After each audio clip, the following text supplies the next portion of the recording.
Washington clear, Southwest 8504. Southwest 8504. Martin, do you have our flight plan up, or do we need to have dispatch refile for it? Hello, and welcome to TellARotor RC. This is episode 5, titled Radios. This is Robert Monty, and with me I have Michael Shaggy Parker. What's up? And Mike Grumpy DePaulo. I'm not grumpy tonight. Really? For once. That's a first. Yeah, we've had fun I'm talking awake today. this time. I'm barely awake myself. I slept a lot after we got back from AMA Expo East. That was a lot of driving, and I had little sleep. It was a lot of work. A lot of driving. So, getting right into it, what we did since last episode, I think first up we'll do a recap of AMA Expo East. What do you got, Shaggy? Well... Okay, so it all started basically Friday night, getting off at work at like 9:30, getting to Rob's house around 10:30, and then not freaking going to bed until 1:30. That's the start of it right there. You got to bed earlier than 1:30. No, okay, 1:15. But I'm not exaggerating after that. I'm not. My eyes might have been closed, but I know I wasn't asleep. Oh, great, one of those. Yeah, I heard everything around me, so yeah. Yeah, I heard it. I didn't get much sleep either. I think I laid in bed, and finally I just started watching. I've been binge watching Longmire on Netflix, and I was watching a little bit of that. Yeah, it's a show that came out in A&E, and its last season was 2017. Okay. Yeah, but yeah, I only got about maybe like an hour and 45 minutes of sleep out of that. Yep. That was not fun. I mean, being up like, 15, 16 hours the previous day on Friday, and then only getting an hour and 45 minutes of sleep for a 24, 25 hour shift, pretty much. Never done that before, so it was a fun and exhausting experience. But that's basically how it started. Should I continue on any more than that, or do you want to just get the mic after that? I'll put my part in, and we can put Mike's part in for the driving part. But yeah, I woke up. I think I woke up around 2, and got my eldest daughter up, Christina, who some of you might have heard in one of the past episodes. We got out of the house at 3. Got to Mike's house at 4:19 a.m. Yeah, I just stayed up the whole time. It was easier. Yeah, we kept yelling at you to get some sleep, and yeah, we got I got to converse with your mother a little bit there, DePaulo. She was giving feedback. It's like, I've been telling him to get ready. He's been playing with his cat. I mean, he's an adorable piece of crap. I gotta pay attention to him a little bit. What did you do to the cat? What did you do? Harass him as usual, because he does it to me. Oh, jeez. when his cat's busy not sticking his paws into Mike's Charger fans. See? You can't leave her alone. Yeah, no, we got Mike in there. We did the Tetris game in my trunk. Got packed up and started heading north for New Jersey. Yeah, I think I drove, and then my daughter drove for a bit, and then Mike finished off the trip on the way up. And we got to the expo. Got there 8 a.m. We got in right before Eaton and Eaton showed up. So that was awesome. Not too much close. Yeah, not too much closer. But I will add in to that travel there. We did make a pit stop at one of those. What is it called? Shoot. The resting areas, and they had a Burger King, so we ate at Burger King. And, well, crap, it's early in the morning, no Whoppers. How can you not go to Burger King without a Whopper? Then I see this glorious sign that says, now serving Burger Kings at 8 a.m. I'm getting all excited, like, yes! Whopper! Look at my watch, 7:35. damn. So I guess what I didn't have that day, A Whopper. a Whopper. Yep, didn't get my Whopper. So yeah, then we arrived at the Secaucus, New Jersey, Yep, the Meadowlands Expo Center. which is really cool because we actually saw. It was very foggy, but we were able to see New York City from then. Never been this close to New York City before. Been to Buffalo and Canada from there, and Niagara Falls and all that stuff, but never went to the city part of it. Yeah. No, there's some pretty cool views from the turnpike of the New York City skyline. Yeah, so we got to the expo and got a lot of our gear unpacked, and you guys started charging batteries and tired, and just getting in the swing of the expo. Once they opened it up at 10 a.m. It was packed. Wow, it was packed. Yeah, it was great to see. There's a ton of people there. Didn't you guys get a chance to look around? A little bit, yeah. Oh yeah. Yeah. Yeah, last year I made the mistake. I didn't get really any chance to look around any vendor stuff, and I really wanted to make my way out this year. I sure did, and I'm hitting myself now because Sullivan Products was there. The guys who make the starter we all love, the Dynatron. I noticed they had the heli wand, the heli starter wand. I meant to pick that up, but yeah, things are what they are. I didn't. Also it's saw one of those things where you like, I could wait, 20% off sale, yeah, whatever, I can get another time. And then you're like, damn, I should have got it. I'm still kind of fond of the soft mount ones, because you can break them down, and if something goes wrong, they slip. Yeah, true. Yeah, if the engine floods, the rubber grip usually slips before you do ultimate damage. You do real damage. That and I mean, if you're in dire need of getting smacked in the cojones, the wand and the rubber boot always delivers. You could be 50 yards from that thing. Someone will spool it up and it'll somehow hit you in the cojones. It's gonna happen when you least expect Gonna it. happen. Yep. Wham! Yeah, it's a quick. And then you hear someone's voice just go like 10 decibels higher. Hey, I find it's the quickest way to wake yourself up before that demo flight you got to do that everyone's watching. Yeah, I also saw Scorpion there, which was really awesome. Or not Scorpion. Yeah. Innovative Designs. Innovative Designs was there, and of course they're a dealer. They're one of the dealers for Scorpion, so they had the tools all out. And man, Scorpion's got a lot of tools. I even really do. Yeah, you picked up something, didn't you, Shaggy? Yeah. I got two. I prefer MIP drivers, but again, I never use Scorpion, so I can't really compare too well. I just really like the feel of MIPs, but MIP doesn't make a 4mm hex, so I picked up the 4mm hex. It was like $9. It was like, dang, this is pretty good price. The sale they had there was really nice. And then I actually picked up the new tap and die set, but I just got the die. I didn't get the taps. I just got the die set that has 3 different ties in it, which is actually, I've been using it today. It's great. I love it. Yeah, I really want to check that out next time we're at the field.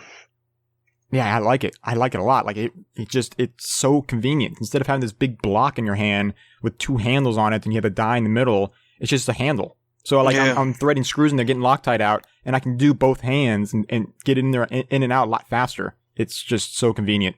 Yeah, it looked like a hex driver handle with a semi-round end to hold the die in it. Does it come with multiple dies? Yep, it comes with 3 dies. It comes with 2, 2.5, and 3. Nice. Good sizes.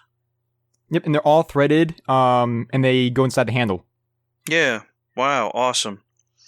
Yeah, I'll have to look into that. Yeah, it's like normally $30, and of course they had that sale there, so it was pretty nice. Usually at these events they'll have these 20% off sales, which is just amazing. That's the time to get them. Now you're making me hit myself. Yeah, I went to go pick it up off their display, and they got it glued down to the display. I was like, "Oh, it's Velcro." Velcro? It's Velcro. Yeah. If you pull hard enough, it'll come off. I guess I was being gentle. Yeah, no bull in the china shop. Like your typical self. Nah, not typical in that way. Would you check out when you're wandering around there, DePaulo? I went and looked at the Extreme Flight stuff because I wanted to see if there's any new planes to replace mine have beat up. Yeah? That's about it, honestly. You already want to get rid of it? Yeah, pretty much. I don't know, Shaggy, you want a 35cc plane? Yes. $100, it's yours. Hell yes. I'll pay you 120. I got a shed. I'll pay you Oh, 120. you suck. You suck. Oh, Suck, someone's suck, getting suck. diggered. Robert's just going to use it Oh, for firewood don't bring anyway. that up. No, Don't I'm bring not. that up. No, I'm not. I'm gonna fly it. They Robert keep telling Genie keeps telling me to get a plane. He wants me to get Dude. a plane. He wants to go out there and beat me up in. I'm going to say get it, Rob. airplanes Yeah, will get it, teach you a Rob. lot. Yeah, he wants to go out. He wants to go out there and beat me up with F3A stuff. So I'll tell you, man, airplanes beat you up when it comes to learning aileron and just being on your toes. I could use that.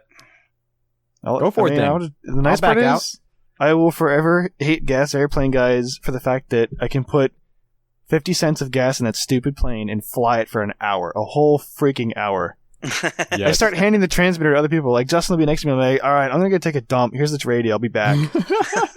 I come back. He hands it back to me. And then it's like, all right, who else wants to fly it? We still have 40 minutes according to the transmitter. Yeah, Yeah, it's insane. yeah. Whereas my nitro is like, yeah, 6 minutes. That cost you $2. I just don't know if I'll be as motivated as you are to fix it if I have a mishap with a with a Well, landing. Depends. I've noticed. Michael's.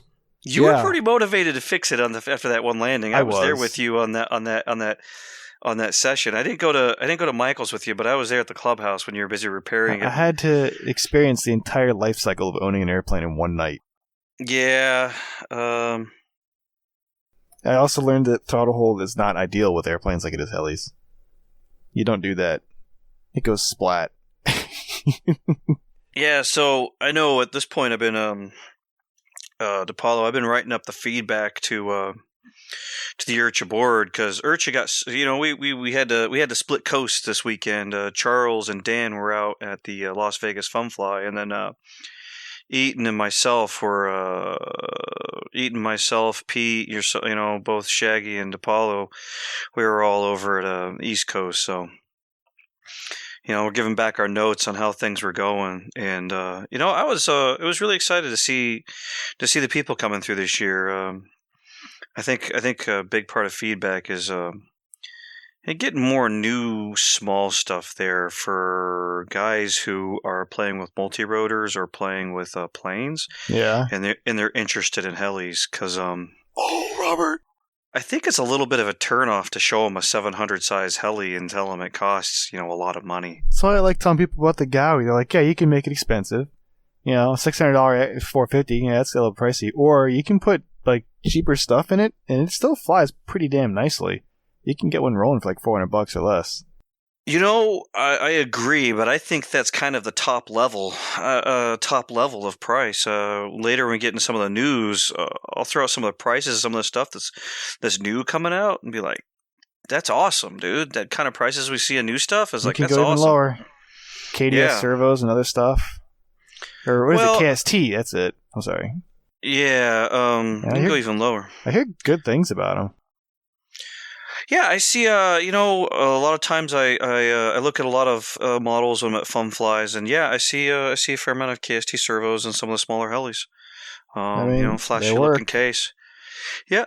Yep. Oh, which reminds me. Speaking what's that? of, What's that? I thought they were out of stock forever, but no, the guys at KDS USA now have 20 in stock of the RotorTech 360s. Nice. Bye. Sorry, everyone. I picked them all up. I'm just kidding. You know what? For everyone who listens, it's a sad thing. Hold on, let me make sure this real quick. And Matt Bodo Store. I'm almost like, I'm 99.9% sure he doesn't make 360s, but I want to be sure before I say something really stupid on the air. Oh. No, he did 325s, and they were That's a first. they were good. That's a But then first. he never did any more small blades.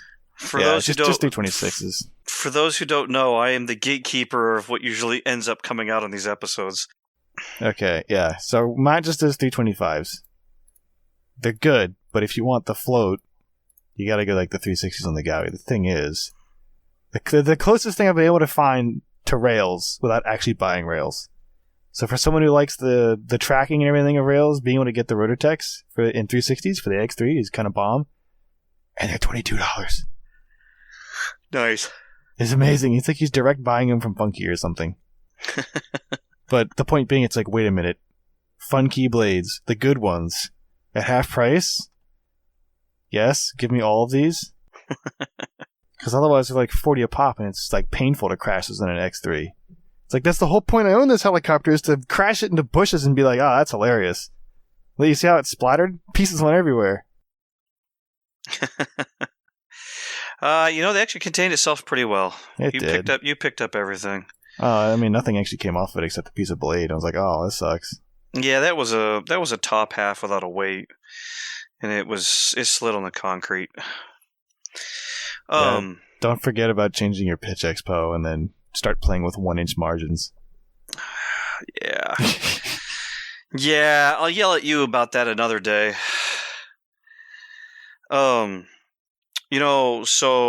Finish up on the recap of AMA Expo East. One thing that was really crazy is I went down the aisle that had a lot of Surface guys in it, and that thing was packed. There was a lot of Surface stuff. That thing there was quite a bit for most of the day, and I was seeing fifth scale in there and all sorts of stuff. It was packed. I saw the guy with the fifth scale turbine Baja. Turbine. All I could think of is like, why did you stop at a 100? 210 or bust. 210 or bust. I wonder. Over a jump and just get some freaking air. Just fly, man. You need a motor with 40 pounds of thrust or something obnoxious. Inspector Gadget. Yes. Go, Inspector Gadget. Wings! That might be part of the reason why I only put 100 in there, is because it actually gets airborne. 100 is no joke, though, to be fair. Yeah. Awesome. The other thing I was seeing is Horizon Hobby was there selling stuff, and they had a whole shop. Yeah, they had a whole aisle wall themselves, and there was every time I walked by, the pretty much the whole there was always packed. People there, packed. It wasn't a line, but the whole counter was packed full of people. Just like, I want that. Shaggy didn't buy a micro whoop. Why, man? I should have. Why no tiny whoop? You need to have. Here, break my heart. How much were they selling them for? Not really all that great. About close to retail. About $100 for the Pro. That's about right, though. And that's about normal price. As a tangent, I'm really happy they came out with that, because for so long everyone was modding them or building them, and they finally just decided, wait a minute, we can sell more of these to the enthusiasts if we just make exactly what they're all buying anyway. Yeah. Yeah. Lightweight, flash programmable board, no goofy looking camera cover on it. Just put the camera there and hope we don't get smashed.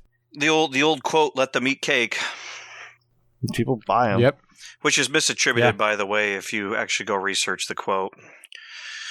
But that's that nasty college thing creeping in. That again. Yeah. Speaking of blades, I gotta go buy 5.56s, don't I? Yes, you do. Damn. Any other things about Expo?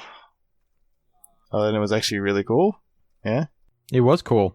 It was it wasn't raining inside. It was raining outside, but it wasn't raining inside. It was dry all the time. Dude, yes. We showed up to sunshine, and when we went back out in the afternoon, it was raining. Yeah. Rain. But I was talking Damn rain. I was talking with friends down in Virginia when we showed up there, and they were like, hey, you're showing pictures of overcast and all sorts of things, and they're like, you're at the field? I'm like, no, man, I'm in New Jersey. Yeah, dude. Mother Nature's been a fickle wench these last couple weekends. I just kind of gave up on it for a while. Hey, the drought's over now. The amount of rain. Like going to my buddy's farm to shoot, and I mentioned this last podcast, but straight up, 6-foot tall tractor, 3-foot wide wheels, and the water was halfway up the wheels in the back. It was like, oh my god, I'm boating with a tractor.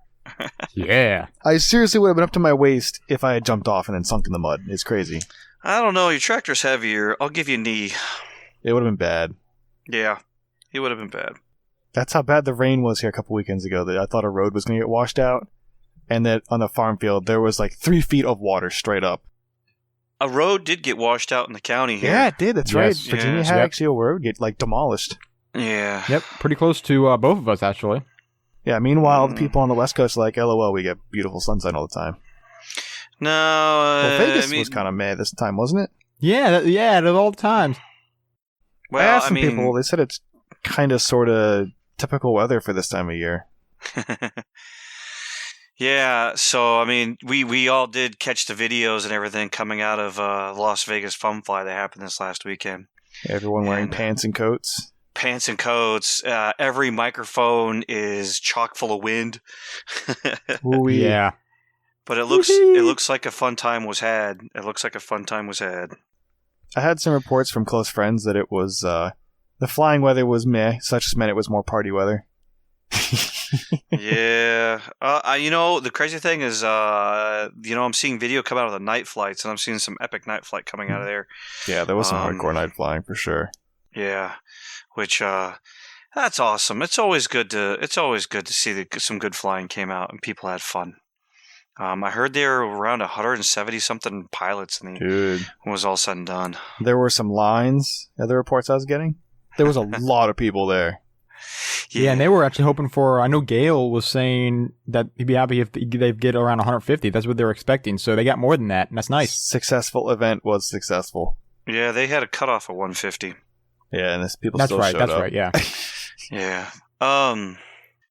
Past that, there's 4 of us who went up to New Jersey. Myself, my daughter, and DePaulo and Shaggy. 3 of the 4 of us hadn't actually ever been into New York City, in like Manhattan or Times Square. I've actually spent probably about 6 to 8 months working in Manhattan. Hey. We made the trip over and got a few pictures. Got a really expensive meal. And and it wasn't a Whopper. And it wasn't a Whopper. I actually, the whole times I always worked down in Manhattan, I'd never seen the place so full, but I was always there on weekdays. I was never there on Times Square Saturday night. Yeah, dude, it was full. It was that was full. We'll have to share those pictures. We'll have to get those pictures together and put them up for everyone. Yeah. I'll get an Instagram link. You know what's funny is, I always seen pictures, videos, news reports, whatever, Times Square, and you have that one tall building, the 2 roads kind of merged to the side. Little did I know, you turn 180 degrees, it's the exact same thing on the other side. So there's 2 sides that look exactly the same. So it's basically kind of like a cross. The roads don't cross, but they just kind of get close to each other and they kind of branch out between the 2 buildings. So, and then the ball that drops, there's one on each side, which is pretty cool. I didn't know that. Yeah, I don't know if that's the actual ball or not. I think it is because that is where the ball actually drops.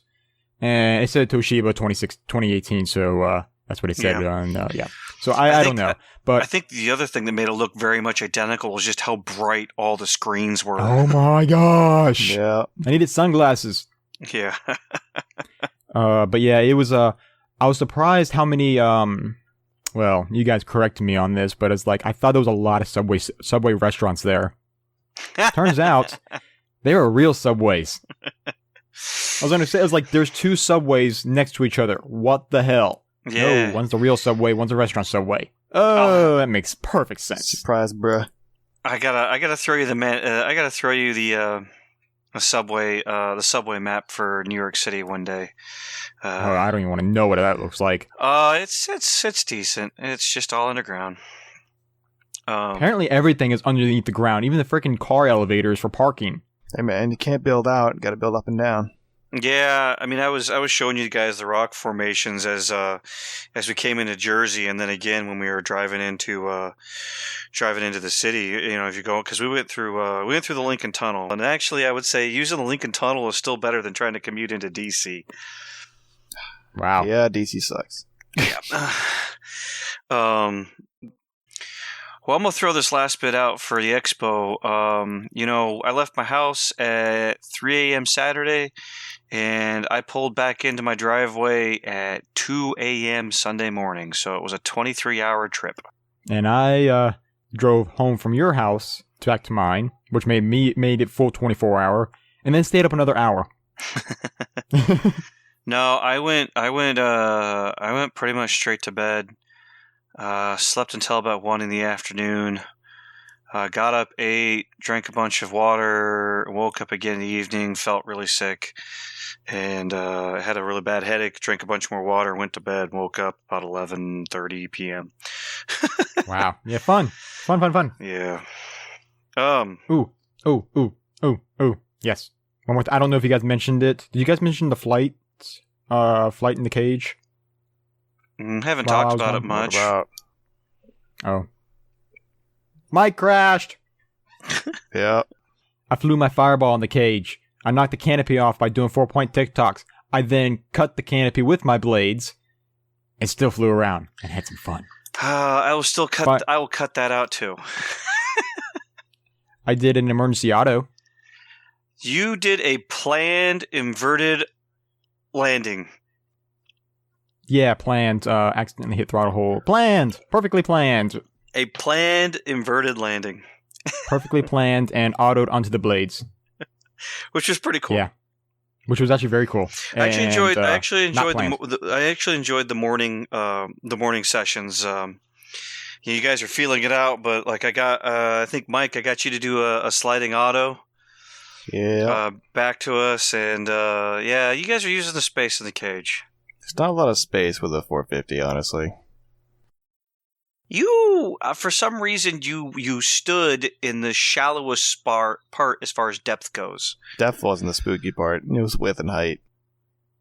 You had more width in the direction you were facing than you had depth.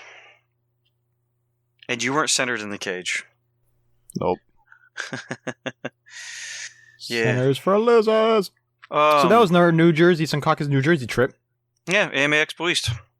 That was fun. A lot of fun. Can't wait to do it. Maybe again. I don't know. Yeah.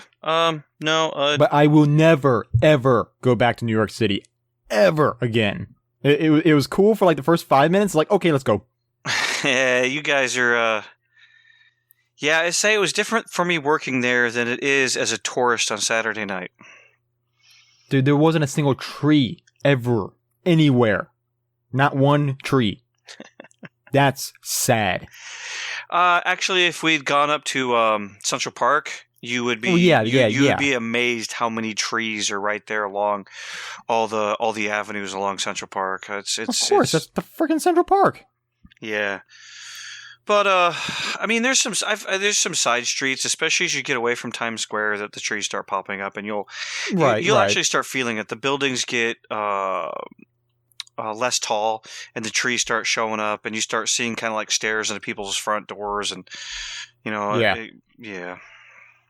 I mean, yeah, it will start turning into like downtown Fredericksburg or DC and stuff like that. But no, never again. The roads are way too close. People are freaking ridiculous. No, not that happened. And even the cops were jaywalking. Because New York, yeah. and to give a fair and balanced review, Shaggy ain't traveled nowhere in his life that's been a big city, and he doesn't live in one either. And never will. Never will. Never say never. It was cool to see, just say like, yeah, I've been there. Like, you see this on TV? I've been there. I was right there where they're showing. Right there. But, yeah. It was cool. I loved the experience, but never going back. Okay. So, through the expo trip in New York City, what did you do heli related since the last recording? Who? I don't care who. Go for it. I mean, nothing really. Something died and then I fixed it. That's about it. Good answer. It's been dead. This is that horrible part of the season. I mean, I'm sitting waiting for a 556 to show up. That's about it. No, I took I did one last review of a model. And it's hanging from the ceiling.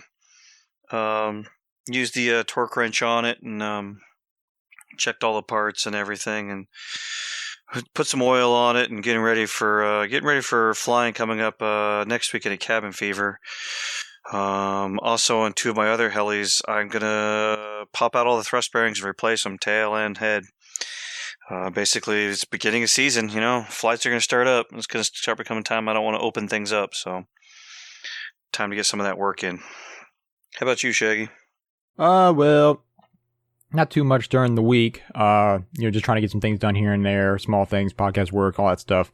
But yesterday and today, probably the most hobby-related stuff that I've done so far One being the newer of my E7 SEs. I've been working on that a lot, just trying to get it finalized and ready. I still got to get a motor pinion and stuff like that, and then program it and get it flying. But I was like, okay, well, let's get the speed control all like the wires all wrapped up and everything. Get the servo leads because they are detachable. So put those in and tie them up to the side frames. So I pretty much did all that work.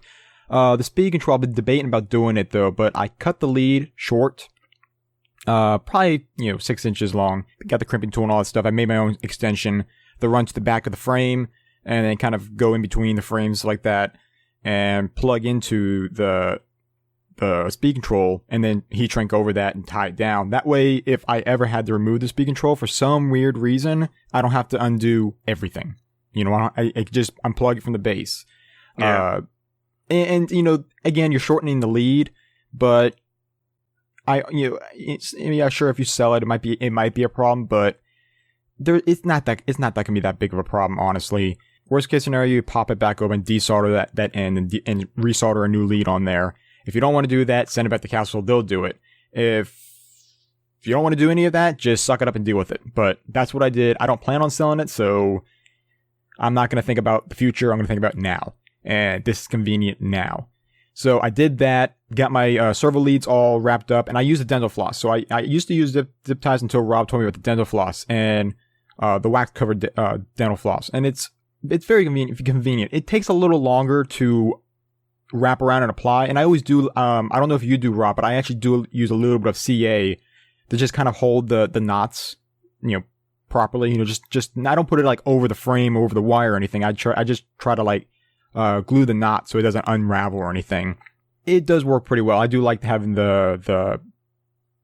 So the knot I taught you, the double square knot, is a knot used by doctors on stitches, which means the pressure of the wires when tied properly puts pressure on the knot so that it will not release.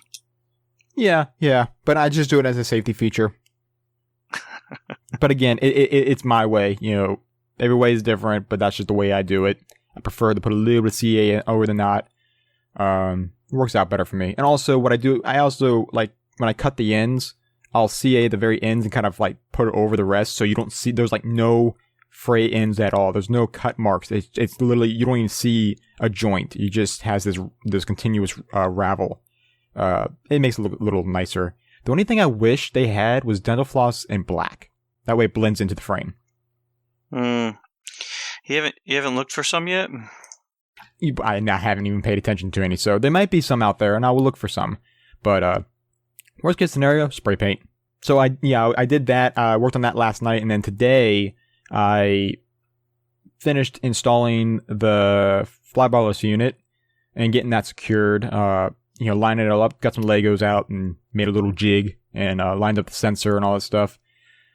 And plugged everything on in. So pretty much that is ready to, other than getting a motor pinion, it's pretty much ready to be programmed and then maidened. What motor pinion? What is it, 14 tooth, I think, is what the E7 SE... Stock? I have 14s. Yeah. I have 14s. I had to borrow one. You can have it. Okay. Then all I need is to... and I need a set screw for the tail. I forgot about that. I may have one. For the tail, that hold the pin for the gear, I'll have to look to see if I have any. I'm pretty sure I do. I have like 1,000 different size set screws. So, but yeah, other than that, it's pretty much ready to go. Just got to sit down, program it. I got to get more satellite cables and satellite receivers. Because, Spectrum. Only downside to Spectrum that I can think of at the top of my head is I don't like the satellites. They're a pain in the butt. So that's about it. So I'm really excited to get in that helicopter flying. So I'll have 2 E7s to fly. But that's pretty much what I did today. Oh, and also I put a new canopy on the Fireball because skid bumped. Yep. So that's my week. That's my week. 25 hours in a car with these two fools. You're not dead. There was so much sleeping. There was very little laughing. But what's funny is like on the way back after we dropped off Mike, after we dropped off Mike and we're heading back to Rob's house, Rob's got some like nice like every once in a while he'll play some songs like nice like smooth dubstep or something like that, just stuff that we could fly to. We're thinking of what we could fly to and everything. And I barely remember this too. I was just so tired. I just started like headbanging my head to the music. Yeah, yeah, if you call it that. You sure you weren't just going through some sleep-deprived delirium or something? Yeah. You didn't bring any MDMA with you that you didn't tell me about, huh? No, and no. Okay. That's me. That's me. And cool. I did stuff. Well, let's move it forward into RC Heli news. Oh, show notes. Show notes. Show notes. Okay, well, RC Heli news. So I see it popped up today. Xnova announced a new motor series, the Lightning series. They're showing they're going to have sizes in 4020, 4025, 4525, and 4530. Lightning series, huh? So they can run off 1.21 gigawatts? Oh, God. The only thing they really give is motor can size and KV. I saw all the popular KVs for the various sizes, but there wasn't any more details. I'm not quite sure if it's wasn't clear if it's going to be where exactly it's going to fit in their lineup. But looks interesting. Next up on here, we kind of missed it one of our past recordings, but in between then and now, Blade has announced another small heli. It is the 70S. It's a fixed pitched, ready to fly. And kind of like we were talking a bit ago about, low-priced helis that a lot of fun can be had of. The price on this thing is $60. Wow, that's a good first-time helicopter right there. Combat. Oh my gosh. I know. So the fun thing is, people ask me when I started flying helis, and the date I'll give a lot of people is, 2011. And that's when I started flying collective pitch helicopters. But that discounts all the time I was playing with the Blade MSR. And it was the original one that had the fly bar that was off camber. It wasn't 90'd. That thing was a hoot. I bounced it off walls, floors, ceilings, everything. And it just kept going. So, fixed pitch heli is a ton of fun. I don't know. Have either of you guys ever flown fixed pitch helis? I've never talked to you about that. I mean, a buddy and I had those coax ones that had little laser beams on. Those are fun. I did have that. I had those too. And then I bound it to my DX9 and set it so the laser was always on so I could cheat. And that's why it became no fun. It was still fun because then we had to dodge each other. Yeah. Well, continue on with news. Also, pictures of a Blade Fusion 480 have surfaced on the forums along with video from the Las Vegas Fun Fly.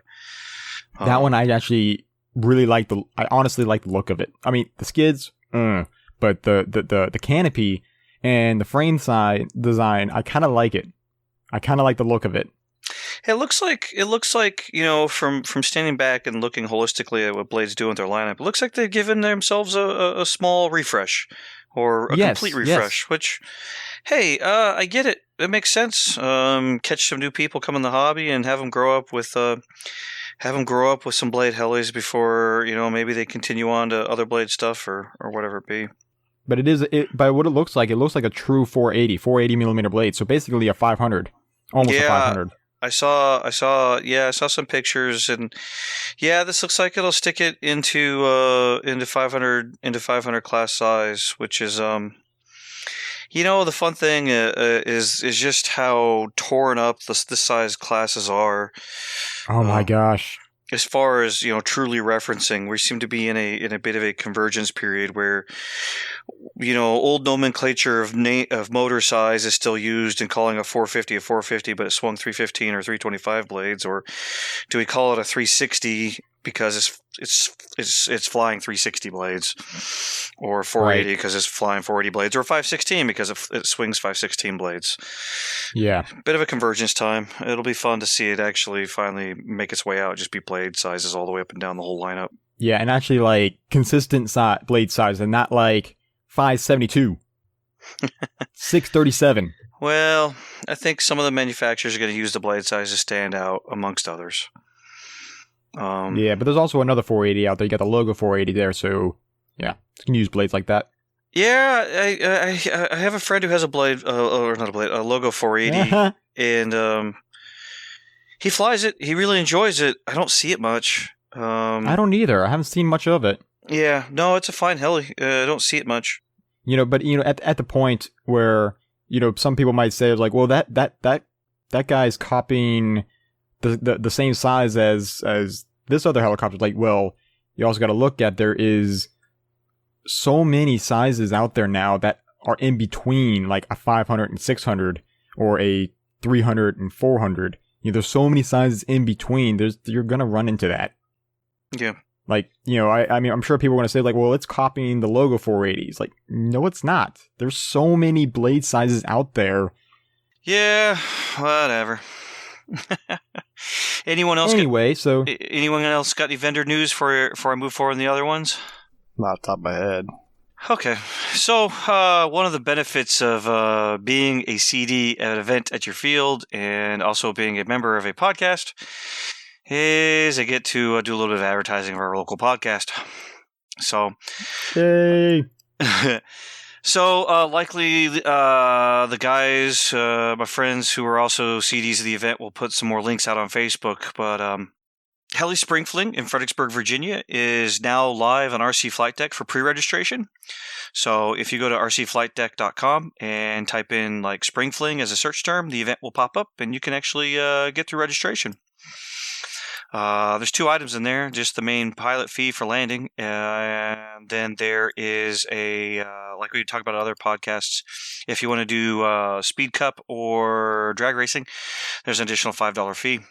New this year at our field, we've got bathrooms, so there's 3 toilets and 2 showers, and they are all private with their own doors, so... And they flush. Yep, flushing and hot water, the whole works. Lights. Yeah. So that's going to be pretty awesome this year as far as, services. I know myself, I usually run home once a day to get a shower, and this will mean I won't have to run home, which means my wife is going to be extra unhappy with me.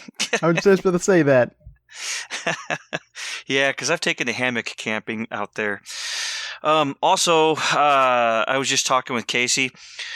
The clinic for Heli Spring Fling is going to happen. We need 6 pilots at minimum. So far, I know 2 guys have expressed interest. So we're looking to get the list started. The cost will be $350 per student, and the class will be on Wednesday and Thursday, May 2nd and 3rd, during the Fun Fly. So yeah, you're gonna see this stuff posted up on the forums, and we'll post up some stuff in our show notes. Also, check us out on RC Heli Hangout forum. We're posting in the podcast corner. Usually like to do some trivia for the episodes and, give us feedback. Constructive feedback's always welcome. Or, shout at us and give us non-constructive feedback, and we'll see how well we can not listen. Also, you'll find over there is our friends with Freefall RC, Full Pitch, and RC Heli Hooligans, which is a little silly of us not to mention. Steve Yun from Freefall did stop by during the expo with his family. Saw him pick up some planes. No, he didn't get planes. He got RC cars, right? Oh, that's right. Yeah. Those RC cars. They're gonna do some drifting and stuff. Yeah. Got to a heli, I don't know. It looked like it was something for his kids, or I don't know. Oh yeah. Yeah, it was good to see him over there, and also I've never met his whole family, so it's good to see that too. But yeah, good seeing you there, Steve. Anyone got anything else before we close out RC Heli news? Nope. Nope. Nitro's dead. Long live electric. The industry's dying. Yada yada yada, etc. We'll see y'all next week. Multi-rotors are taking over, and yeah, we all go to hell. Okay. Main topic. So the main topic this episode is radios, and we're going to go through a small list of stuff. And by small, I'm being a little sarcastic. We were all actually looking at the show notes, and there's a fair amount of stuff in here. But this is really trying to hit at a fairly, at a high level and a little deeper level. So for those of you familiar who've gone to schools, get your 100, 200 level courses. So try to hit the 1 and 200 level about radios. How to pick them, what to evaluate, and what the heck all those fun settings in there do that don't seem to matter much. Don't be the guy running up and down the field screaming he doesn't know how to turn his jet off. That's happened. Yeah, that guy. $10,000 fire starter, man. That was great. Yeah, that guy doesn't listen to this podcast. Nope. Yeah. Okay. So radios. First up in this mini-thon of covering the radios is how to choose a new radio. In here I have how to choose a new radio. And first up I have in here is if you can, get to a hobby shop who has a decent selection, or if you're at a fun fly, go find guys, either guys sponsored by that radio manufacturer, or just a friendly group of guys you see who has a radio you're interested in. A lot of times they're more than happy to talk about it.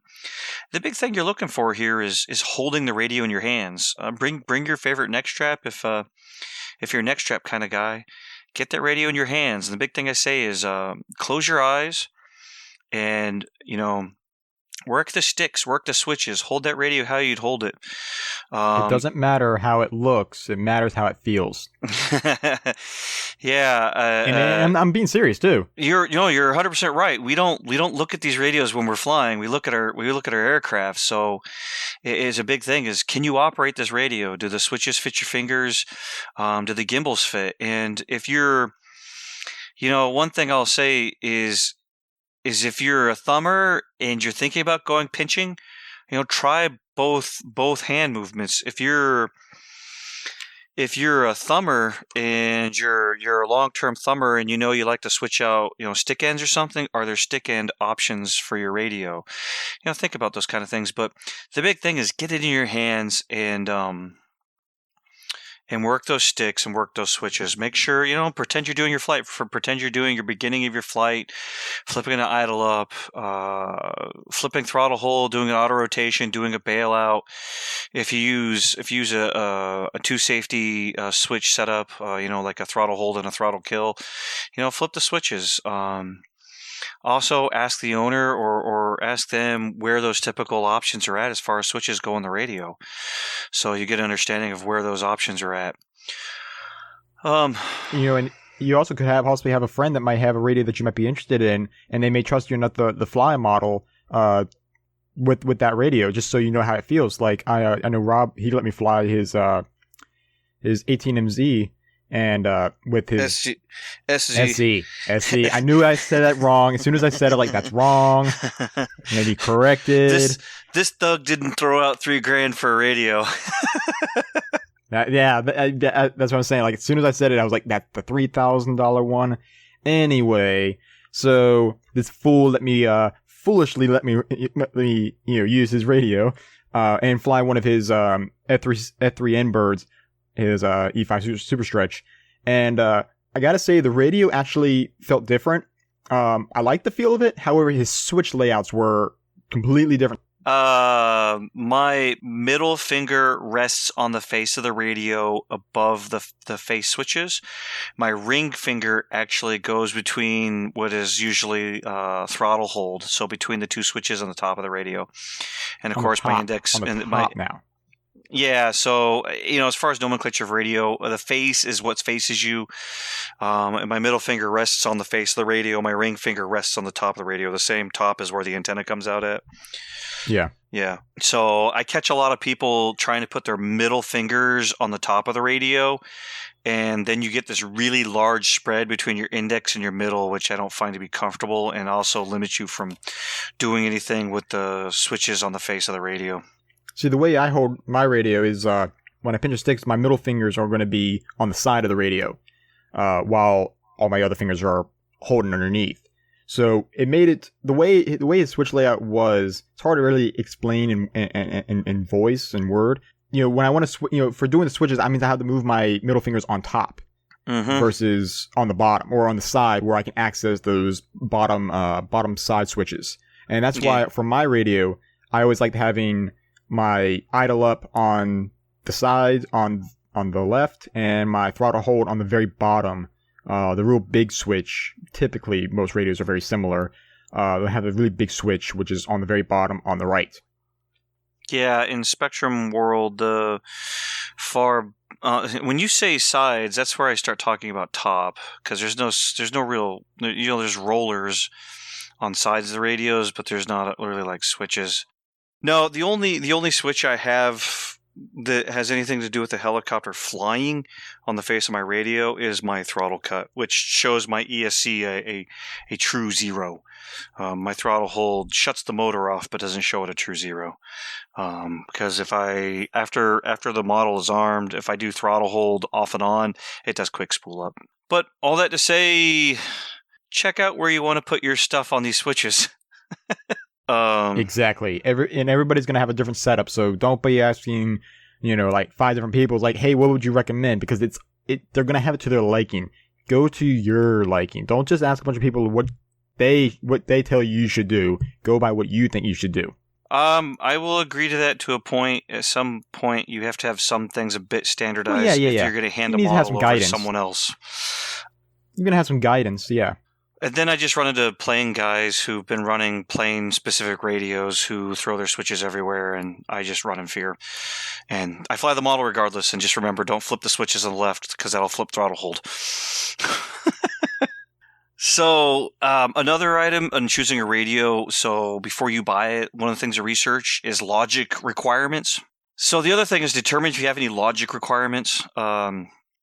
So you'll see it in the nicer radios from Futaba and Jetty. They start getting some really nice logic in them that, as heli guys, we actually don't care much about. Plane guys, though, if you're going to be, if you are a heli guy who also enjoys flying planes, if you get some of the jets, you get in like F3A. I know I sat down and talked with Chris Genie. He showed me how he uses the double logic in the 18MZ. So that it goes into specific modes depending upon switch placement and throttle placement. So those things are really nice. Check into that as another item. The other is determine your channel requirements. I know a lot of guys like, I don't need all those channels. The first thing I know that will really, the first item that will really hit your channel requirements is nitro, especially if you want to do like a switch glow. But your nitro, how many channels does a nitro typically take, Mike? 7, I think. Yeah, because you got your 3 channels. You got your elevator, your aileron, throttle, rudder gain. The gubs in there. Your gov. That's channel. Yeah, you're talking 6 or 7. Depending upon the manufacturer, you can see up to like 9 channels to do certain aspects. So you start getting like head gains and head speed settings. You start seeing like 9 channels. The next big one is scale. Whew. How many channels you use on your scale bird, Mike? The same as a 3D plane, a 3D heli. Really? You're only using like 6? I didn't put anything extra in there. That thing's meant to fly and look cool, not look cool and badly fly. Yeah, I know the Bell 222 I built years ago for a friend. It has a single channel dedicated to the servos that do the landing gear because it's a 3-wheel landing gear that retracts up. And then I have another channel dedicated to lights, along with it being a flybarless controller with multiple channels and gov gains. So I think I was somewhere up in the 12 to 14 channel range, doing all the control, which is pretty cool because I have basically, you have it set up so it basically has lights that switch on as soon as you start spooling up, and there's a landing gear light that switches on when the landing gear's down and ready to land. So that's pretty cool. But yeah, you'll be surprised. You can quickly run out of channels. So this is one of those areas when it comes to spending money on a radio, if you spend your money well up front, this radio will last you years. I know my first purchase of a nice radio was a Futaba 8FG back in 2011. It was crusty. I actually kept it pretty clean. I put it in a transmitter case, and every once in a while I used a brush to dust it, and a damp sponge to clean up. Just clean it up.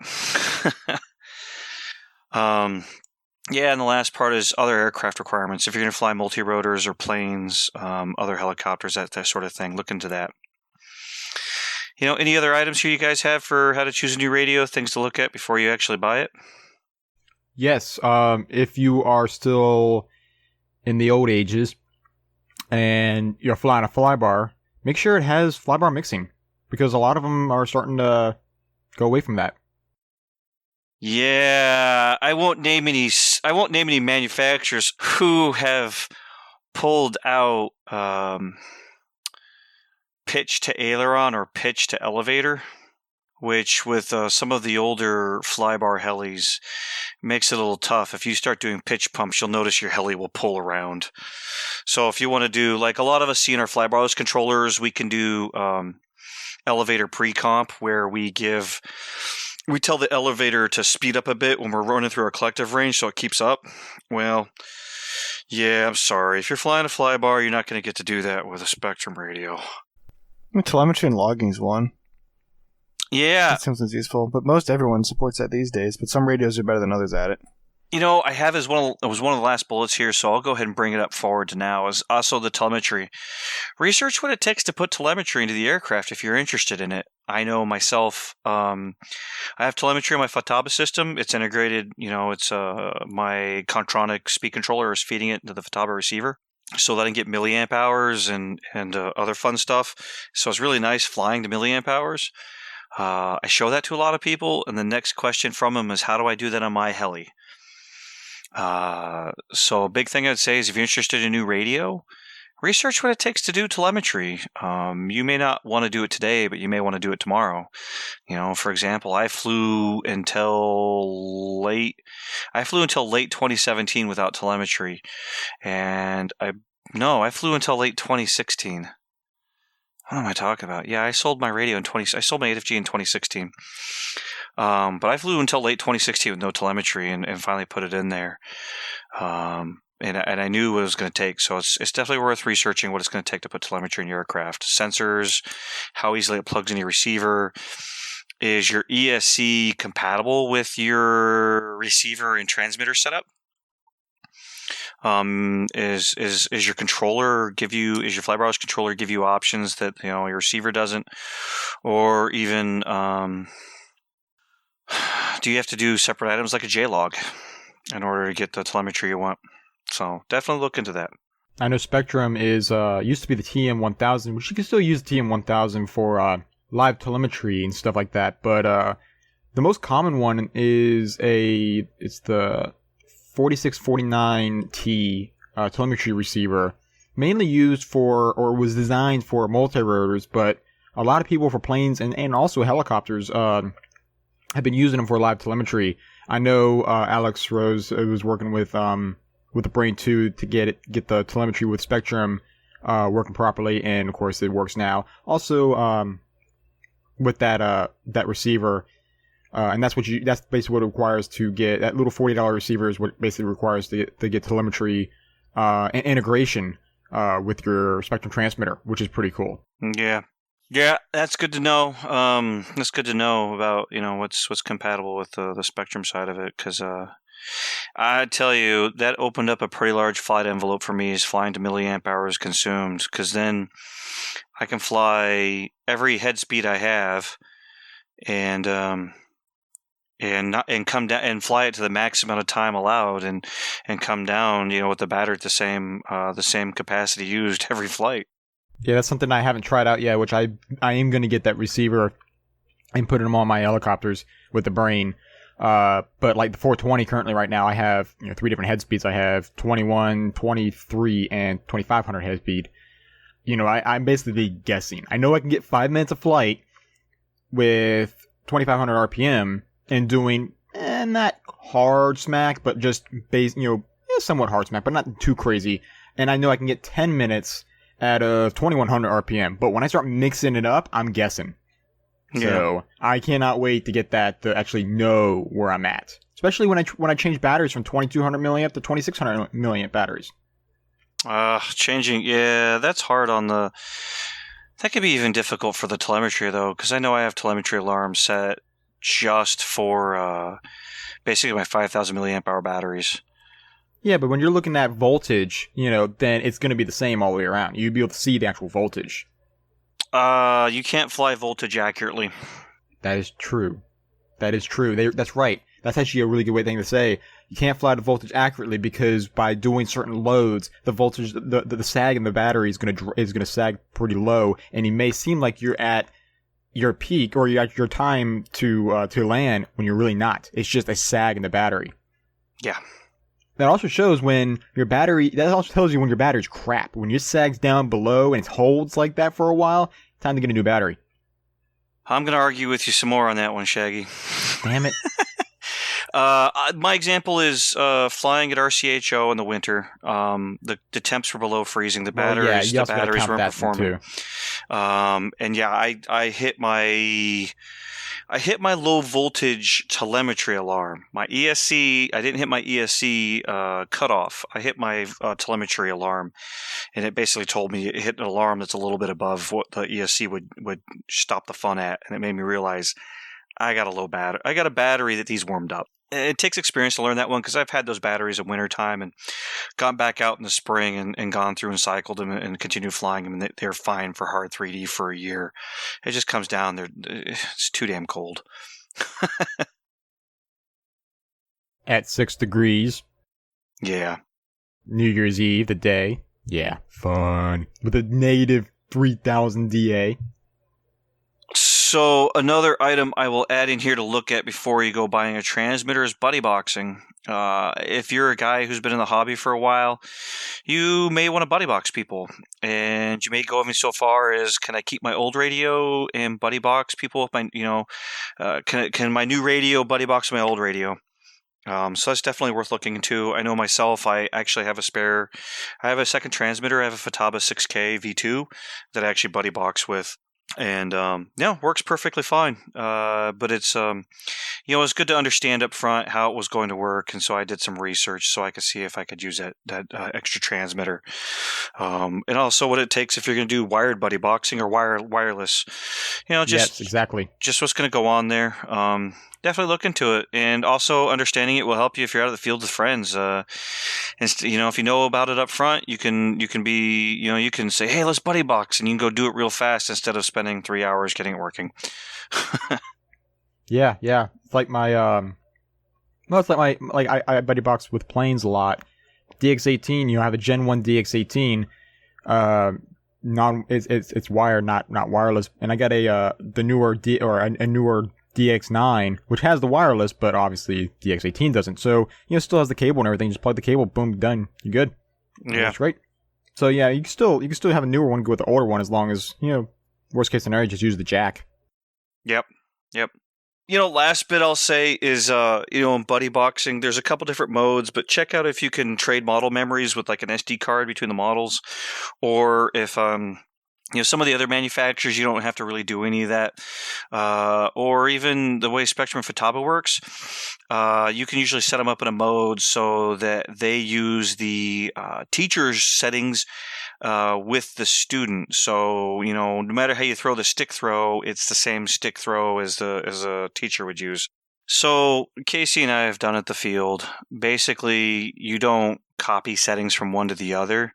You just set it up in the teacher radio that when you give them control, you're only looking at raw stick movements, and those raw stick movements will then translate through the teacher radio to equal out the same way as the settings in the teacher radio. So, for example, if you have dual rate set up in the teacher radio, no matter what switch the student throws, it won't adjust anything, but the teacher can throw the dual rate switch and take it from 100% throw down to like 60% throw. And both teacher and student are on 60% throws. And you don't actually have to mirror it in both transmitters. It's not a setting I typically use for helis, but I do see it used a lot for planes, especially when we're dealing with the club trainer and such. I don't even bother mirroring them. They just, just the teacher radio just wants to see raw output from the student radio on the sticks. Channels, whatever channels are your, rudder, throttle, collective, aileron, and elevator. Okay, hip buddy boxing. Okay, they're going to get into the much more complicated settings of the radio. What is ATV travel and how and why to use it? You want to go for this one, DePaulo? Endpoints, huh? Endpoints, yep. I don't know. It seems like something that comes up in Futaba Land more often. I know it's come up with everyone I've touched when you go through flybarless controller programming. We're just talking about rate control. Well, usually they want you to match up 100% on all your channels to 100% on the controller. Yeah, that business. Yep. That's kind of self-explanatory, isn't it?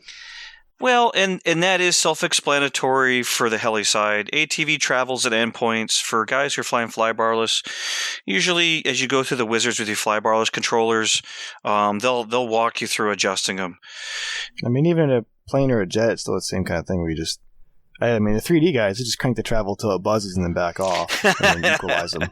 I'm straight serious. I had a caliper out, and Justin and company come over and just make it buzz and then back it off and make sure they're the same once you're done. One day I might have to invite a plane guy back into here who's also a heli guy, and he can really school us on this. The jets, yeah, you set the maximum travel for a certain amount of degrees. It's allowable by the airframe, otherwise it goes kaboom. And then from there, you just use dual rates to dial back how much degrees you want otherwise. Same thing for the heli. So ATV endpoints, yeah, usually a controller or an item will walk you through what they want to see on that channel. That's usually really what it's used for. With flybarless controllers and everything else, after you set it, usually it's don't go touching it again unless you want to walk back through that wizard, whether it's for your castle, ESC, a Contronic or a governor or, a throttle on like a castle or a Contronic or a Hobby Wing or something. Dual rates. Why would you use it? Okay, so dual rates. So if you've got your travels all maxed out, and you're not wanting to have to deal with a full rate control, like, for example, a jet going really fast. If you have full rates and you crank the stick, it's probably going to explode.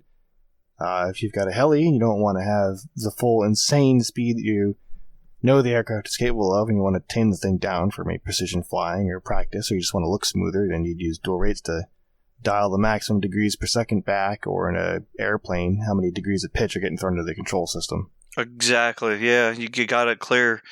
I use it for F3C when I want to, because the controller is set for a maximum roll rate. That I want. You don't want to go messing with that because then you're gonna have to redo everything later. Or if it's like an airplane, you have to go back and mess with actual travels. Yes. Dual rates are nice. They apply to the entire control system. Yep. So dual rates are nice in that manner that I can flip a switch and get a different feeling or a completely different feeling for the heli, not just max cracked out rates. Usable ranges I usually find for dual rates is somewhere between, usually we're maxed out at 100 and we'll go down from there. So usable, I usually play around in the 100 down to like a 70 range. Much below that, you're going to find that it may get pretty slow and kind of odd. So I will give a warning that you go into extreme ranges, your heli might not feel the same. Next up is Expo. How and why would you use it? Oh, God. We're playing 20 questions with me, aren't we? We're basically running through them. Yeah, dude. I just want to add something. What does Expo stand for? That would be a question that a lot of people would probably be asking. Exponential curves. Exponential There we go. curves. There we go. Algebra. Google a picture. It's much easier to look at there. Perhaps we should get a Google picture for ourselves to post the show notes. I'm going to find one right now. Thank you. Or you can just go look at the Expo section in your radio. Yeah, no, you can go look in the Expo section of your radio and run that thing crazy off and up and down, and you'll actually see a great curve and what it's doing with, for instance, your aileron rate or your elevator or rudder. Basically, it is giving you a little bit more precision around center by deadening it down so that your big movements around center equal smaller movements on the aircraft. For a few years, I flew with very little to no expo. One of the things that had me stray away from that was I mounted a GoPro on my Align 550, and I would do like hard rudder movements, and the stop was so hard it would shake the camera violently. And I look at the video afterwards, and people will be like, "Hey, dude, that's making me sick. Can you turn that off?" I'm like, "Yeah." Added in like 15 points of expo, and all of a sudden the stops on the tail. And this is a flybar heli with a flybar gyro. All of a sudden the stops weren't so hard, and the starts weren't so hard either, and it was easier to keep up with the video. That was the first thing that really got me. These days, expo, I'm really just trying to get a feel for the aircraft, and that's one of those things you'll hear everyone talk about in the forums. It's really personal. Things like, are you a pincher or a thumber will play into it. Your aircraft setup, do you physically have things on your aircraft that slow it down, like really heavy rotor blades? Are you using, are you deadening the control loop by telling it not to flip and roll fast? So those things will really play with how much expo you put into the radio for various flight modes. So its range result is the same, although Jetty uses a more mild exponential curve. So if you hear a guy talk on Jetty, he's like, "Oh yeah, I've got 40% on my radio," and you're a Spectrum guy, don't freak. He really means something more like 20% for you. And as something worth mentioning is the whole expo curve we have. It's not really a true exponential. It's probably more like a third degree polynomial or something. Well, and that makes a good point, Mike, that do expo in one area only. Either have expo in your controller or your radio, but not both. Oh, yeah, because then you'll get basically multiplying two third-degree polynomials together, and then stuff gets fun. And you get all sorts of wacky-ass curves. Yeah, I know... Don't do that. Don't Pick do one. that. Yeah, if you're one of the people I've helped in years and you've had me ask you, where do you want to do your expo at, your controller or your radio? It's usually because I'm telling you should only do it in one place. And if you're a guy who has experience with models, you're like, "Oh, I want it in my radio because I want to adjust it." Then I'll say, "Okay, let's go zero it out in your controller. And we definitely have to visit your flight modes and give you expo in your radio because you just zeroed it out in your controller." There's other guys I run into who, don't fly planes and don't usually fool around with much expo, and they're just like, "I just add in the controller. I'm never going to play with it." And those are both fine answers. Anyone got anything else on expo? Not particularly. Cool. I'm going to give people the function for it so they can just look at it and mess with it. The next item is logic. So within the Futaba system, logic is actually really nice. When you're working within like the 14SG and then you get the 16SZ, 18SZ, you get basically like single logic. Basically, you get a statement that works like this. It's if this thing and that thing, or it could be if this thing or that thing are set in these ways, the aircraft will act in a certain way. One of the things I've seen this used for is timers on helicopters. That's why a lot of the radios, like you'll see, only have single logic. Is double logic is usually used for aircraft other than helis. A friend of mine, Team Futaba guy, schooled me on it with his airplanes for F3A.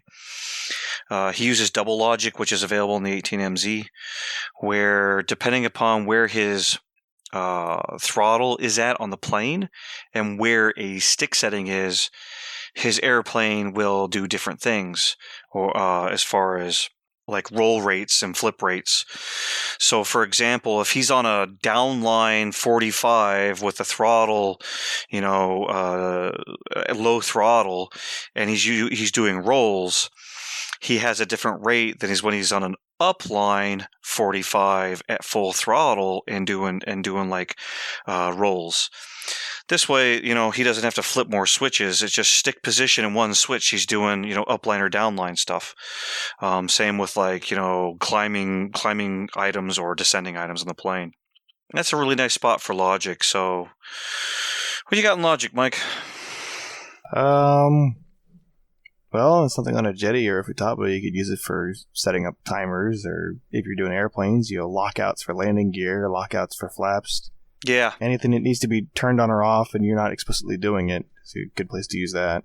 Yep, awesome. Yeah, landing gear on a scale helicopter, definitely one of those. I know when we're on the bench, one of the scariest things is to retract the landing gear when you got the helicopter sitting on the bench. Don't be that guy. Or like I know in the jet I've got lockouts so the steering wheel can't move if the gear has been set to up and other stuff like that, or lockouts for shutdowns and other things. Yeah. On a heli, you could probably have a logic lockout for like a safety or some kind, where like you have to move a switch to make the whole thing hot, but then it will not work as a throttle hold afterwards, so you won't accidentally bump that and kill your heli. Yeah. I may have to go play around with that one day. The fancier radios like the jetties and the futabas, you can get a little bit wild. Yeah. Yeah, I've seen people do some crazy fun double logic on the MZ for timers depending upon flight modes chosen, like idle up 1 or idle up 2 and head speeds. Shaggy, got any other examples of logic? Not really. I don't think I really use that. I mean, I use it for like synchronizing with gears with on my Mustang. Okay. For the retracts, I have so I have the FMS P51 Mustang. It's got retract gears and also has synchronizing doors that cover it there. And I have it where the retracts will go in, and they'll go in at a certain time. So I have it set for a certain time, time delay for them to go in.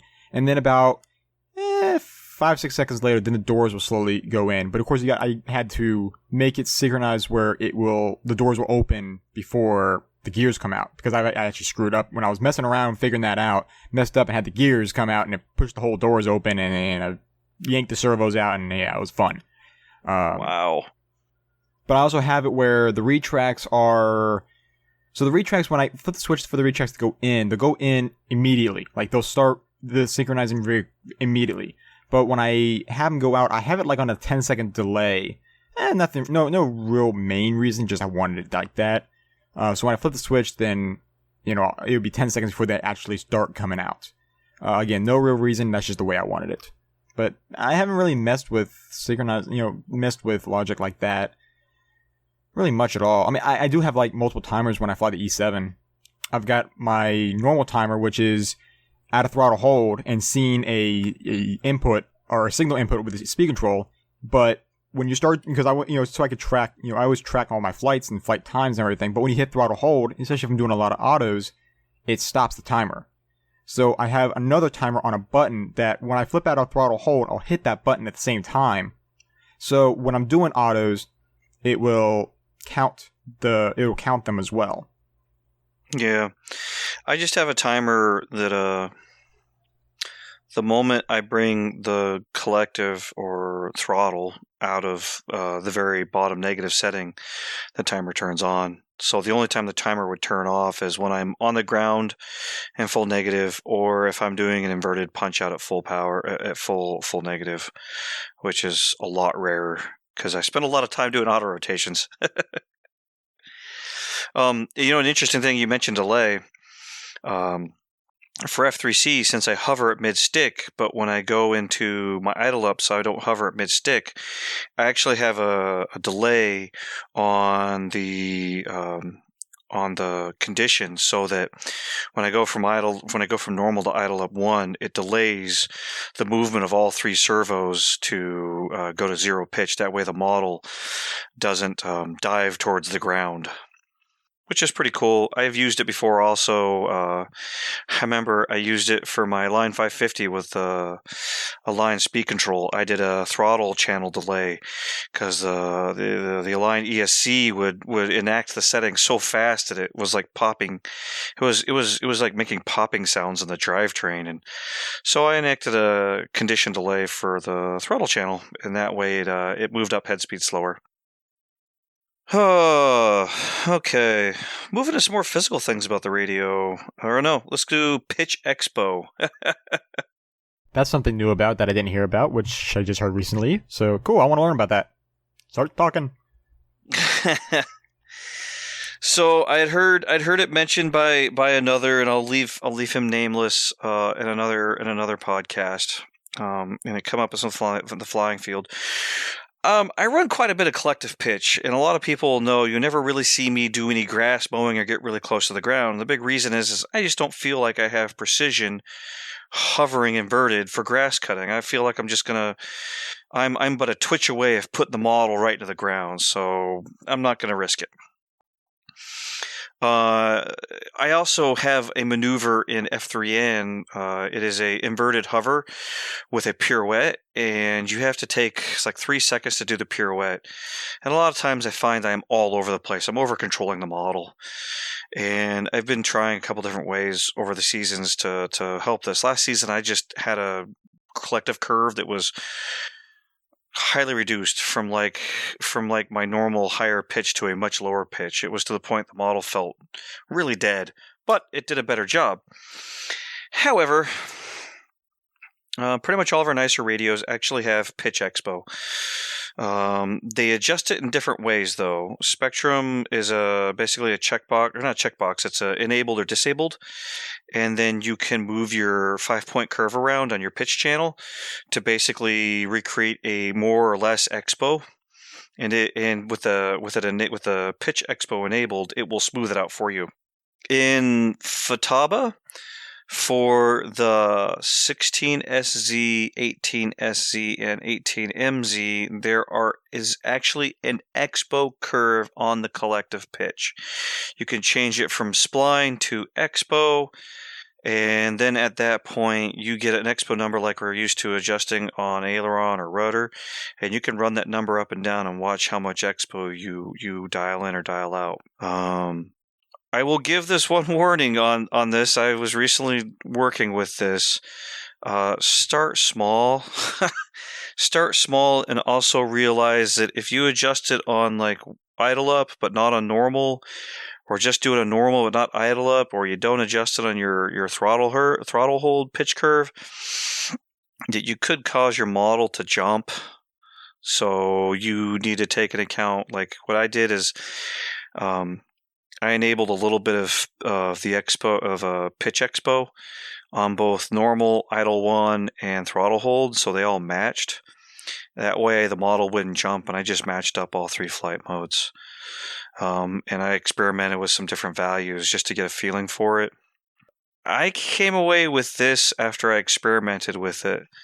The number I think will work for competition inverted hovering or grass cutting is much higher than I am comfortable doing a full 3D routine with today.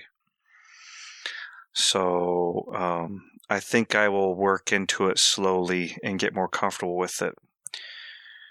However, I was playing with it in like upright figure eights. I've never heard a model so quiet and doing upright figure eights flying around in front of me outside, because it was so fine on the mid area in the collective pitch.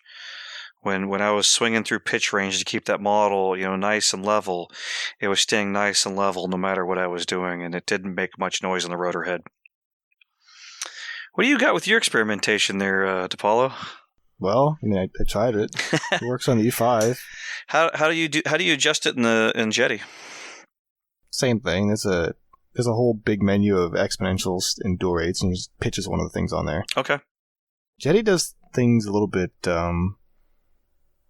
Instead of there being like dedicated menus for everything, like a dedicated pitch or a dedicated control menu, it's all done through functions, and everything that says aileron, elevator, pitch, those are just named functions. So when you go into the dual rates and expo menus, it's just here's a list of functions on your radio, and you can do whatever you want with them.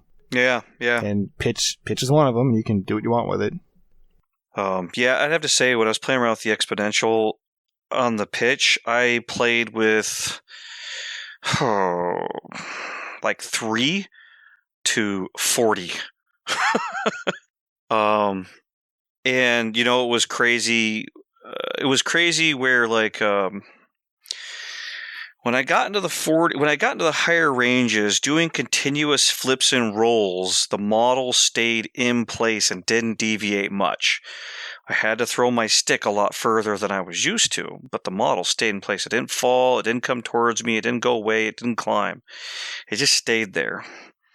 But when I went to go do TikToks, the model was an absolute mess because it was accelerating so hard when I got deeper into the stick throw of the collective. So it was also one of those things is fly your maneuvers, see how the heli goes, do climb outs, inverted and right side up. Does the model feel like it's behind your stick movements, like you did your movement and the model's catching up? Or is it still too twitchy in a hover? You gotta find the fine spot. I would say. Do you want to mow grass like a boss, or just die in a fire? Yeah, I actually think I might enable a mode that is for like a flight mode, just for inverted hovering. That's super stable, and won't be a flying 3D mode. It's worth mentioning some blades react differently around center as well. Definitely. Some airfoils are pretty linear. Some are very dead around center and then pick up very quickly. Yep. Like another rotor techs on the Superlight X3, they're very touchy around center. But when I had the V blades, which were thin chord blades, and put them on the E5, which is heavy for what they were pretty dead around center. So there wasn't any twitchiness. Huh. Yeah, I did my test on my E5 Super Stretch with the standard 716s, not the F3C blades and not the 696. So I'm looking forward to do a little more testing, find what I'm comfortable with. There is another way, talking with some guys who have more experience in it than me, where I've run into some of the F3C guys. They actually run 3D curves that always hover at mid-stick.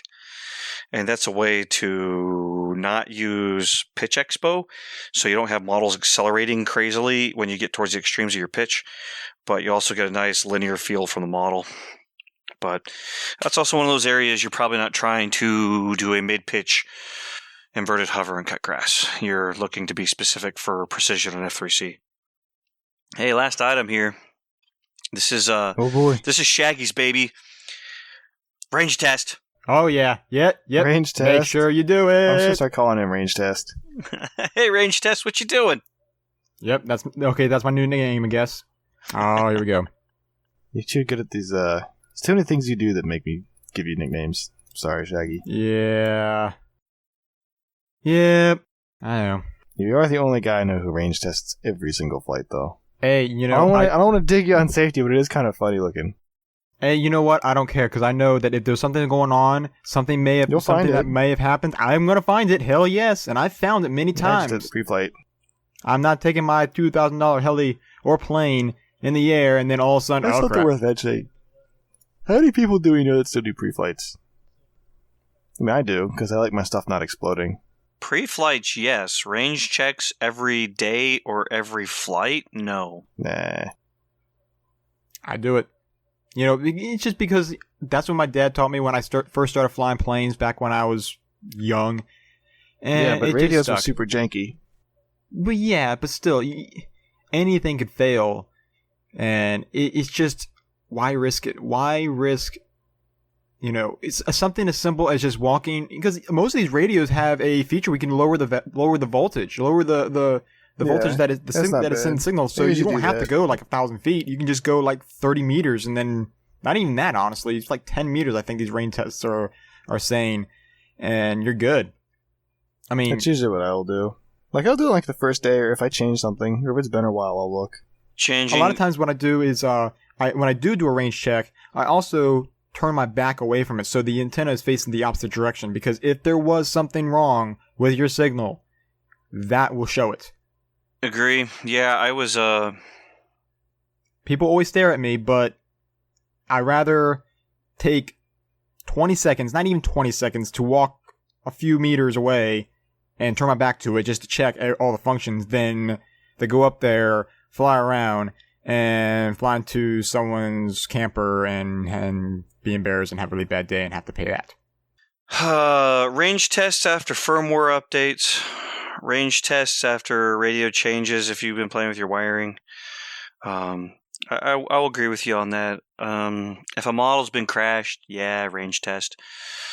But past that, I'm doing flight checks. Is the helicopter flight ready? I do those usually once a day, so I'll do at least once a day. I'll start yanking and everything, and then during the day, usually every flight, I check and see that the controller is fully booted up and is reacting. I've had a couple different manufacturers boot up funny, and I've caught myself from, just by doing a pre-check before I go out and fly, I've caught myself before something bad would have happened. I do know, from, you mentioned turning around, Shaggy. Before I put fastest, Futaba fastest into my heli, I was still flying fast, and I had the 18SZ. It doesn't give you signal strength, but the fastest does. And I remember I powered up the receiver on the table, just a battery and the receiver, and took the radio and started walking away with it on the field. Oopsies. And it was fun to watch. It was fun to watch the antenna and the signal strength, what it did. I was surprised to find that turning around and walking away didn't actually do much. But walking behind a 40-foot RV... That's a lot of metal. That's a whole lot of stuff. That showed like, hey, yo, guy, there's something between us. 2.4 doesn't penetrate worth a damn. Yeah. Every time... I've had someone, like I'm buddy boxing them, and they'll land fine, but they don't kill the motor in time, so it just rolls on down past the hill at Thornburg. I'm like, well, we get to walk now, because the failsafe just went off. Yeah. Because there's about 200 feet of dirt and rock and gravel between us and the plane. I actually, I landed my extra 260 and went a little too far, and went below, down in that part, and I was able to... Sometimes you get lucky. I was lucky. I was able to throttle right back up. I was like, should be coming. There it is. You see the top of the plane. Sometimes you're lucky, and you can get multi-pathing signals. Yeah. Or there's not too much crud in the ground. You guys have been by my house. What you probably haven't really noticed is that there is a small incline on the street I'm on, and yes. When I used to play around with RC cars up front, I found myself lifting my transmitter above my head to get control of my car. People driving by like, what the hell is this fool doing? Doesn't know how to drive. Oh, I'm just getting signal. Having your hands full in the air. Well, that ran us through the range of topics on radios. Anything else you guys want to spend time on this? I mean, this was kind of a quicker one. I mean, really, this was just like the basics of it. I mean, you can only get so detailed before it's time to RTFM and we gotta start talking about radio specifics. Yeah, and for many of those who might have gathered it, I don't want to get into I don't want to get into brand wars. I don't want to do a full-on, here's Futaba and it's the greatest kind of episode. I like to be holistic. I like to see the support of the hobby. I have my sponsors and I support my sponsors, and I will definitely help everyone I can in this hobby, no matter the equipment you're flying. For those you might have picked up, I fly Futaba, Mike's flying Jetty, DePaula's flying Jetty, and Shaggy's flying Spectrum. We all actually fly different transmitters. Free agent, yo. It's nice. So basically, each one of us saying, your stuff sucks, your stuff is shit, My stuff's the best. Basically, we say that all the time. I'm immune to so- that, dude. The whole time I've been at Thornburg, I've had from Robert, Casey, and a couple other the old fogies like, Futaba's the best. Whatever radio has insert X sucks. It's all fun and games. At least, well, sometimes. Everybody's been giving me crap about Spectrum, but hey, customizable radio. Yeah, he's nerd sniped himself more than once with it. Hey, I've never killed anything. I've just found sometimes Gowie insanely X3. roundabout ways to do. Now that was any radio. You did it. You did it with yourself on that radio. I changed the pitch X book because I wanted to play with it, and I didn't think to reconsider playing with 1-inch margins everywhere. You don't play with shit before you do demos, dude. That was a demo. That was me taking the piss. I didn't see a team shirt on. Did you? Yeah, you had a badge on that said Urcha. Oh. Hey, you said, give me some Violent 3D. I said I want. You did say 3D. that, Rob. You did I say gotta that. go, dude. Find Violent because I don't think I said Violent. I heard He Violent. said he wanted 3D. I gave it to him. He gave me 3D. Oh, yeah. That was the ending fight of the day, and I'm like, well, these blades have more than 50 fights on them. That's much too long for an X3. Yeah. Yes. We just have to get exceptionally stupid with these. I'm in a net. I can't hurt anybody but me. Exactly. And me, because I was inside too. Yeah. I wasn't being too ridiculous, but yeah, that was what an anticlimactic way to crash a heli. Yeah. Hey, everybody loved it. Everybody was cheering. And Bill Ann got it on video, so there will be a video. I want to see it because I want to I see do the too. part where I realize that, oh wait, there's not as much pitch here because there's Expo. Rip. The funny thing is, crappy carbon fiber blades are very loud on concrete. Yes. Yes. I was thoroughly amused by that. I was like, wow, there's so much noise for something that was so anticlimactic. I broke blades and the little servo breakaway tabs. That's it. Like, nothing else in this is damaged. And a boom. Yeah, I dented a boom and I bent it straight, and I'm like, this is probably okay. We've hit main topic. Let's get into closeout. Closeout. Yep. Closeout. So closeout. We're doing closeout. We are? Yep, doing closeout. And usually what we cover in closeout is upcoming fun flies that we're going to. One or all of us from the TellARotor RC podcast. And first up, mention Cabin Fever will actually be there, but by the time this podcast is published, it will have already happened. So look forward to seeing everyone there, flying planes and helis and multirotors. I was actually an absolute riot to watch the multirotor guys last year as they cartwheeled their stuff in their multirotor area. Tumbleweed. After that, the next event on our calendars is the 2018 Super Pole at RC Helis Only in Knightdale, North Carolina. And you can find the event on RC Flight Deck. Search the word Super. That event is on April the 20th through April the 22nd. And we've actually been talking with them all, see if we can't go get like a midnight viewing of Super Troopers 2. Super Troopers 2. Go drag. Come on, who's in for it, man? We'll do it. Go drag a whole fun fly to it, which would Hell yes. which would be I'll awesome. pass.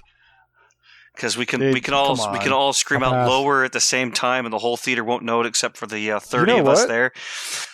If we have enough people, we could probably almost, depending on that area, we might even be able to rent out an entire movie theater. Can you imagine that? A whole fun flight of stupid heli pilots just losing their shit to Super Troopers 2. Yeah, we Casey did something similar when he closed down the go-kart track. the supercart track at Dominion Raceway, and we took a whole fun fly over there and raced go-karts, which was absolutely hilarious. Because we didn't get black flagged, which would usually happen when the public's there with us. So they let us, because we all knew each other and they all knew us. They knew who we were. They let us get away with more than usual, and we had an absolute riot. So, yep. So that's the next event in April 20th through the 22nd. RCHO Super Pole, find it on Flight Deck. Also, I think we already mentioned it once, but yeah, the Heli Spring Fling is also on Flight Deck as well. You'll find it on RC Flight Deck. Search Fling or Spring Fling. Flight Deck likes specific words. If you can find something specific about that name of that event. You can usually find them. Last but not least, if you're interested in other events we're planning to go to, we have our 2018 heli calendar on a spreadsheet in Google Drive, open to the public. You can find links on our Facebook page at facebook.com/TellARotor, TellARotor. Anyone got anything else? Nope. I think I'm good. Cool. I can't think of anything insane, offensive, all the above to say, so I think that's it. Yeah, I'm trying to think of something. I Drawing mean, a blank. I could say soon about the 556, but other than that, I want to see it. well, you can drive up here if it happens to be here and it wasn't lost in the sea, and I don't have to call James Cameron and rent a deep sea vessel. I want to see it. I may actually have to do that. Well, if you can remember where his house is at. It's the one with the mullet machine out front. Yeah, I know that far, but I fell asleep for the rest of the way, so I do not know. I'll just give you an address. It's easy. You go all the way up the Beltway, and then you go up another road, and then that's it. I'll have to stop by after work. It's the northern version of the Thornburg Field. You literally go down a highway, and then you turn. No, it's not. It's the It's slightly furthest. worse. It's the furthest thing from being like getting to Thornburg. It's slightly worse. Not by much, though. Okay, well, with all that said, thank you everyone, and keep whatever side of your helicopter up you want. And you can land it on either way as well. Mike chose sideways. I chose on the head. I vote trash can. What? Yeah, man. Land it in a trash can. Yeah, Oh, no. tail slide, yard dumpster. No one's done it yet. I want to see it. Otherwise, okay, we're just going to go buy like 3 of those GART 450s off of eBay for $50 a piece, and we're just going to try. I'll do it with the If 180. we can't get it, if we can't do it in 5 helis, then we're failures as pilots. Yeah. Okay, challenge accepted. We'll do that spring fling. Everyone buys one of those crappy 450s. It costs $50, and we see what happens. I'm game. You game, Rob? You game, Mike? I'd be surprised if anyone actually gets them flying for more than 5 seconds, but if they do, Yeah. Challenge accepted. From all of us at TellARotor RC Podcast, thank you for listening, and we look forward to seeing you on the field. You can find us online on Facebook.com at TellARotor RC Podcast or on Podbean. Welcome to the bloopers for this episode. We recommend you listen to them in private as the audio is loud and the subject matter a bit sophomoric. Enjoy. Think we're ready? No. Yep. Hang on. You sure I'm still recording? Yeah, kinda. Kinda. I hate that peak. Alright. I'm good. I'll figure it out. I'll deal with it. Done. Just to continue the tradition that Mike started, you got me all peaked. Oh, no. No. No. You know what? I'm even cutting that out of the bloopers, and that's not even going in. It's just easier to cut it out. Yes. Just erase it. Done. Yeah, okay. I'm gonna kick this thing off. Vacuum what? Nope.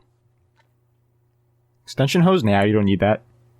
Will you shut the up for a moment? No! You can't make me quiet. Never! Or, yeah, I'll call your cell phone. That'll you up. Oh crap, there was something. There was something. Oh shoot, there was something. Oh. Okay, so I don't know if you want to have this later in or now. Okay, Paula Abdul. Oh my god. So he's a thumber, I'm a pincher. So Nope. I'm a pincher. what? Mm-hmm. Then why is your switch so high up? It depends on how you hold the radio. Okay, now you got me feeling stupid. Yeah, that kind of basic where most people have their, well, you had throttle hold on the left. See, I have always had throttle hold on the right because that's what it's always been for me. And Dude, by- were you on MDMA when I let you fly my model? My throttle hold is not on the left. Oh, you're idle. Son of a bitch. Dude, I am losing it tonight. Party in a box. Get this boy I'm gonna mute my microphone and just shut up. Get this boy a drug test. All right, I'm just gonna mute my microphone and just shut the hell up. Screwing everything up. I'm just gonna be quiet this whole episode. Ah. But unfortunately, you cannot use Futaba with Spectrum because of the ends. Again, I'm gonna disagree with you. There's adapters. That I need to start. I need to start thinking before I start speaking. This is fun. I'm That's actually right. holding the end that does this I work know, in my know. hand. It comes because- with a freaking real flight thing too. Yes, it does. That's what I'm saying. I need to start thinking before I start speaking.